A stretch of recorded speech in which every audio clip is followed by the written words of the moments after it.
What's up, ladies and gentlemen? Today we are back with another prediction video. Last week I went 9 for 5. Not my best, but yeah, I feel like I have a much better feeling about this card. So I'm gonna just go ahead and jump in. If you can see the time, March Madness starts in 15 minutes, so I gotta get going. I kind of procrastinated. All right, starting off with the first fight: Melissa Mullins versus Luana Carolina. Melissa Mullins, she's coming off a loss against Daria Zelezniakova back at UC Baku. It was kind of a boring fight. She was just getting out wrestled, outstruck on the feet. So, yeah, and Luana Carolina, almost the same exact fight. She was getting out wrestled by Michelle Montague. I think Carolina here, I think her takedown defense is going to be much improved. Since her fight against Michelle Montague, I think she's going to piece her up on the feet. I think that's how it's going to go down. Anyway, I'm just kind of go flying through these WMMA fights here. Next up, we have Chanel Dyer, who's coming off a Contender Series loss, actually, where she was a pretty big favorite. I forget who she fought, but she's fighting Ravina Oliveira, who's on a 2-fight losing streak. Got submitted by Stephanie Luciano last time out. It's not a great loss. Like I said, I'm keeping it short. Chanel Dyer by decision. Don't think too hard about it. Let's go. All right, now we're getting into the fights that everybody actually cares about. We have Shamrock versus Abdul Karim Al Sawadi. Shamrock last time making his UFC debut. A lot of hype coming from Octagon. Gets absolutely battered by Nurella Evloev on the feet.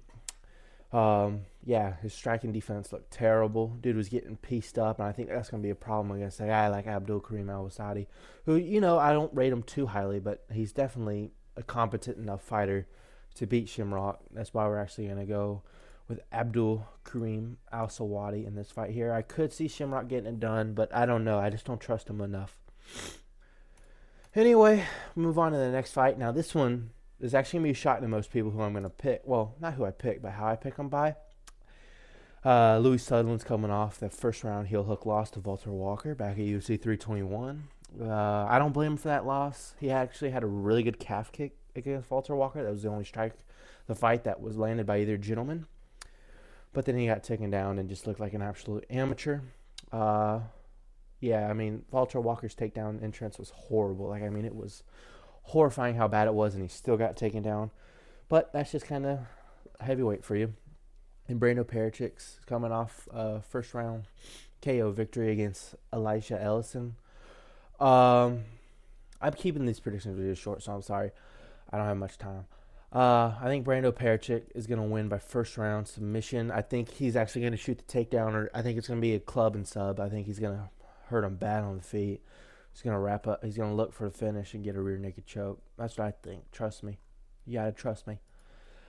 Next fight, we move on to an absolute murder. Antonio Trocoli versus Montes Contrevious. However you say that guy's name. That's a tough name. Now, Montes is coming off a first-round KO on the Contender Series. I feel like most people didn't expect him to win, but he did. And next is Antonio Trocoli, who's a bum, to put it lightly. Dude got submitted by Trayshawn Gore. Just go ahead and retire, bro. This one's pretty easy to pick. He should be getting it done in the first round. Anyway, we move on to Mario Pinto versus Felipe Franco. Mario Pinto's 2-0 in the UFC. He's got 2 knockouts, and then Felipe Franco's making his debut. He fought Freddie Vidal in the Contender Series earlier this year. Lost. It was terrible, but I think he's come back, got 2 finishes. Mario Pinto should get it done. I honestly think he's going to knock him out in the first round. I think he's going to put him right on his rear. Just put him out bad. Sorry if it seems like I'm going through his card really fast. I don't feel so great. But, yeah, trust me. Next week's video, UFC Seattle, will be much more in-depth.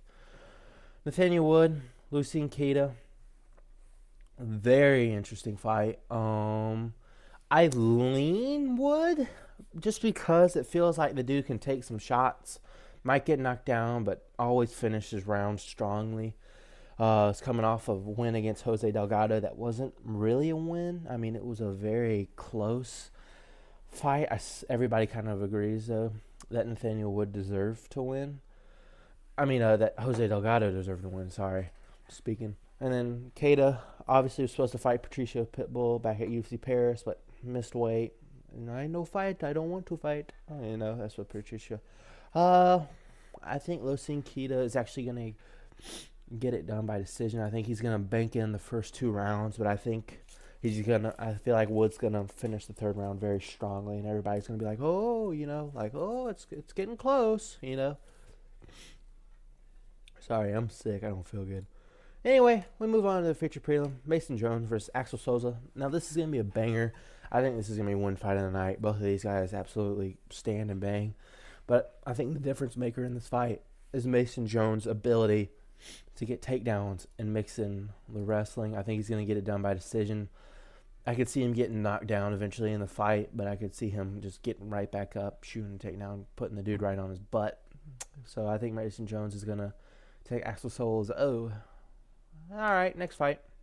Opening up the main card, we have Curtis Campbell versus Danny Silva. Now, Curtis Campbell's coming off a 1st-round KO against, I think it was Dimbasek on the Contender Series. Yeah, it was Dimbasek. And then Danny Silva's coming off a decision loss against Kevin Vahacek. And that's not a bad thing to take that dude to a 29-28 decision. Now, I could see Danny Silva out-dogging this dude, taking advantage of his inexperience. But I think Curtis Campbell is good enough to get a close split decision where it's kind of like, did Curtis Campbell really deserve to win that fight? Probably not. But anyway, next fight. Roman Dolidze versus Christian Leroy Duncan. Now, a lot of people are picking this fight to win by knockout for Duncan. I do think he's going to get it done, but I think it's going to look very similar to the Puello fight where it's kind of on the fence. I think it's going to be pretty close. I just think Duncan's going to outpoint him. I think Dolidze is going to be frustrated. He's going to be trying to land some big shots. I think Duncan's just going to be moving out the way the whole time and get the victory. Next up, first, we got an absolute banger. Light heavyweight. Iwo Baranowski versus Austin Lane. Now, Iwo's coming off that absolute war against Ivo Eslan that lasted a minute. Now, Iwo should win this fight. Austin Lane really shouldn't have anything to offer him. But however, though, with Iwo, I don't trust his chin 100%. I just don't think Austin Lane is the guy who's going to be able to check his chin. I could see Iwo taking this to the ground, getting a real easy submission, but I just see him getting the knockout, maybe ground and pound. Yeah, Iwo 1st-round knockout. Next up, Michael Page versus Sam Patterson. I think Michael Page is going to win this fight by unanimous decision. I think if Sam can get it to the floor, it's going to be over really quick, but I just think Page is going to be able to avoid that and make sure he doesn't get submitted or taken down. So I'll take Michael Venom Page by decision. Next up, Luke Riley, Michael Aswell's co-main event. I think Michael Aswell is going to win this fight. However, they're going to rob him. They're going to give it to Luke Riley. They're in Britain. Everybody's going to be complaining about it. Michael Aswell is absolutely going to dog this dude. He's going to absolutely take over in round 2 and 3. I think Aswell has a great chin. He's not going to get cracked. Trust me. But I do think they're going to give it to Riley just because they're in London. So I'm literally picking Riley only because they're going to give it to him. And this one's pretty easy. Mavzar Evloev, Lerone Murphy. This is going to look very similar to the Bilal Muhammad, Leon Edwards fight where he's just kind of getting ragdolled. Lerone may take a round, but I just feel like Mavzar is going to get it done. I will say, however, though, I could see Lerone having a big 5th round against Mavzar. I just think Mavzar's not going to finish it. I don't think Lerone is either. So, yeah. Sorry, this hasn't been the best video. I'm sick. I promise next week will be more in depth. I just haven't had enough time to film this. So please do not take this personally. But next week we got UFC Seattle. Yeah. Like I said, I'm sick. This video wasn't super good. I just had to get something out there. So, yeah. See ya.